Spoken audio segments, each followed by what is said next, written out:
In today's video, we're going to be looking at 7 reasons as to why a Whippet dog may not be the right breed for you. Starting with number 1, Whippets have a really high prey drive. So although they're small and delicate and cute and you just want to cuddle them, when you're out and about on walks, they are going to want to chase small game, cats, and sometimes other dogs, runners and cyclists if the training hasn't been implemented. So if you're looking for the type of dog that's going to be easy to care and look after for, this is why a Whippet may not be for you. If you don't have interest in training a dog and keeping up with those training practices, then I can't recommend a Whippet for you. Number 2, Whippets can be very physically and emotionally sensitive. So with training practices, it's really important to not be too harsh, but also not to let them get away with everything. There's a fine balance that may require some professional training. Harsh corrections with a Whippet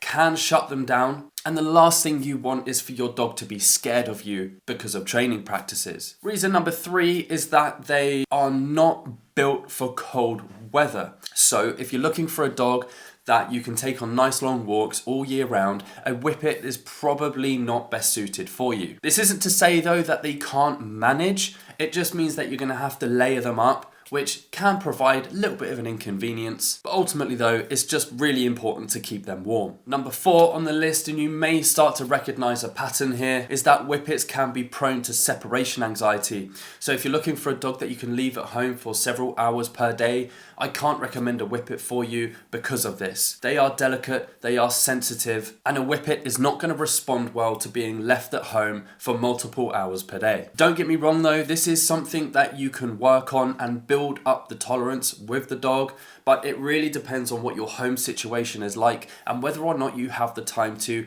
implement that sort of training where you can leave your dog for a few hours a day. However, I can't ever recommend leaving a dog for entire days on end while everybody's out of the house and working, because I personally just don't think it's very fair on the dog. Number 5 is that they really could do with a fenced in area to run around where you know that they can be safe. I myself with Freddie have mostly lived in flats over the years, so we haven't had access to a garden. And with that being said, a garden isn't always necessary. It's just really helpful just to let the dog out for a quick poo and a wee. But when I'm taking Freddie out, because he is so good now, because of the training that I've implemented with him, I can take him off and know that he's going to be safe. But if you're new to owning a Whippet and you're watching these videos to learn a thing or two, this is something that I cannot recommend to you guys doing until you know that their recall is at 100%. If you're watching this and you do live in a flat and you want to be able to take your Whippet off a lead, just make sure it's at a fenced off area, or one of my best recommendations, down here in Bournemouth, the beach is so large, it's sandy, and for the most part, it's really safe down there. So if you're in the UK and you fancy a weekend away, head down to Bournemouth, because on the beach is a great place to practice recall. Number 6 on the list is that they are couch potatoes. So if you are looking for a dog breed that you can take on long, extensive walks, walking holidays and things alike, then a Whippet is probably not going to be best suited for you. This crosses over into them being a little bit sensitive. So after a quick blitz around outside, they will happily lay and sleep on the sofa for the rest of the day. And lastly, Whippets are escape artists.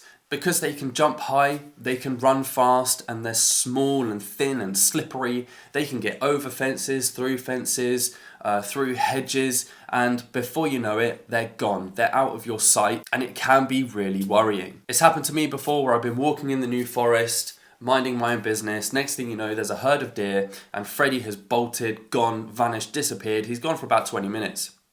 And like an idiot, I had taken off his collar and lead because I wanted him to just be a free Whippet, and boy did I pay the price. Gone for about 20 minutes, I was panicking, he was near a campsite, and my biggest fear was that somebody was holding on to him, not letting him go as I was calling him to come back.